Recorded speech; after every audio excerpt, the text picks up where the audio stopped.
काय म्हणतो सभी? आता प्रोजेक्ट कम्प्लीट झाला होता माझा. अरे चांगला जॉब आणि चांगला कॉलेज म्हटलं की एवढं सगळं करायलाच पाहिजे. आता माझंच बघ, मला ह्या कॉलेजमध्ये ऍडमिशन घेण्यासाठी हा सगळा खटाटोप करावा लागला. 10वी नंतर ना मी लगेच एक फेमस कोचिंग क्लास जॉईन केला होता CET साठी. बर अगदी 4 लाख रुपये फी होती त्यांची. काय सांगतोस? मार्क्स पण चांगले मिळाले, पण तरी हजारोंच्या बॅच मध्ये फार थोड्या जणांना स्टॉपची कॉलेज. नशीब होतं म्हणून इकडे आलो. मी तर DKT ICT मधूनच डिप्लोमा कम्प्लीट केला, हा त्यामुळे CETची चिंताच नाही. बरोबर. शिवाय डिग्रीच्या दुसऱ्या वर्षाला मला लॅटरल एंट्री मिळाली. मग तुझं बेसिक क्लिअर असतं का रे?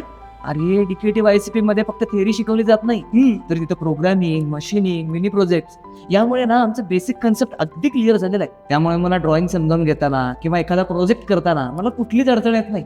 आणि कधी कधी काही जणांना मी स्वतःच ड्रॉइंग समजावून सांगत असतो. हे भारी आहे रे. मग खर्च किती आला असेल तुला डिप्लोमासाठी? सरकारी स्कॉलरशिप तर मिळालीच होती, हा, त्यामुळे शिक्षण अगदी किफायतशीर. शिवाय मी आता सरकारी नोकरीसाठी पण ट्राय करतो.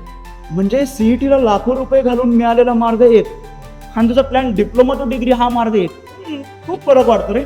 DKT ICT माझ्यासाठी फक्त कॉलेज नाही, तर माझ्या उज्ज्वल भविष्याचा एक यशस्वी मार्गच आहे. खरं सांगू का तुला, आता वाटतं आपण थोडं स्मार्ट विचार केला असता तर वेळ आणि पैसा दोन्ही वाचवता आला असता. नक्कीच. पण अजूनही उशीर झालेला नाही. म्हणजे मी असंच काहीतरी माझ्या भावासाठी पण बघतो. म्हणजे मी त्याला थेट डिप्लोमाचं सजेशन देणार आहे. हा, आणि तेही DKT ICT मध्येच.